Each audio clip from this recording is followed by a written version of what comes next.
ඇයි මේ? ජීවිතයෙන් පලා යන්නට සැරසුණු තරුණයෙකුට යලිත් ජීවිතාබෝධය ලබා දුන් යුවතියක්.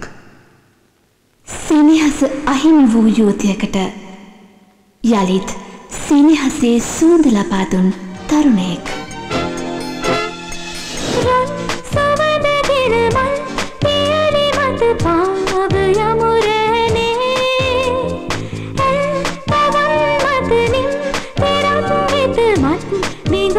ජීවිතයේ සුන්දරත්වය ගැන කියන චිත්‍රපටයක්. ජීවිතේ හරි සුන්දරයි ආදරේ මල් මිටයි ඉන්නවා නම් මාළඟින්. ඔබේ සිත වසඟ කළ පූජා උමාශංකර මනෝබංගමීය රැඟුම් සමගින් යලිත් අප රුධිරයට. මම යකෙකුටවත් බය නැති කෙල්ලෙක්. අනික මම බෲස් ලීගේ නංගි.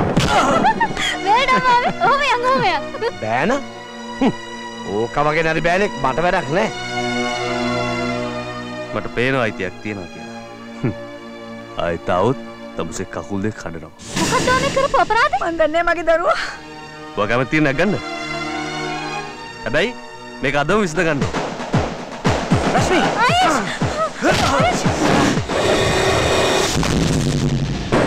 සිත්මල් හැඟුම් ඔපියන යාමේ මල් මසම තැන විසිරේවි ආල හැඟුම් සිත් පුපුදාවි මල් සුවඳින් ලොබ නැහැබේවි ඊරාවේ මොබද හසේ රඟනුත් නැලවෙන තාරේ සමගෙන් ලබා ආශිර්වාදේ ආදවත සනසන මනදොල පිනවන සිත්මල් හැඟුම් ඔපියන යාමේ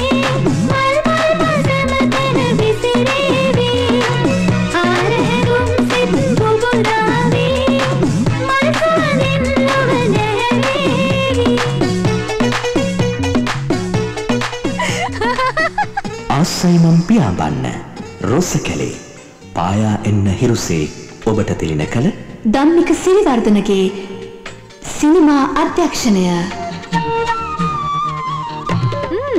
I like you. මද සුරඟ මත හිඳ සුබ සිහින සුබ විඳ පියාවන්නම් සිතට දැනෙන සීතලේ.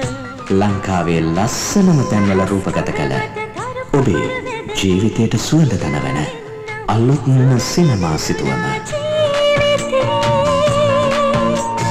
මද සුළඟ මත හිඳ සුබ සිහින සුව විඳ පියාවන්නම් සිතට දැනෙන සීතලේ. නිල්ලහස් කඟ මත තරුප කොර මැද හිඳ හිනාවෙන්නම් සුවඳ දැනුණා ජීවිතේ. සුවඳ දැනුණා ජීවිතේ. ළඟදීම ඔබේ ජීවිතයටත්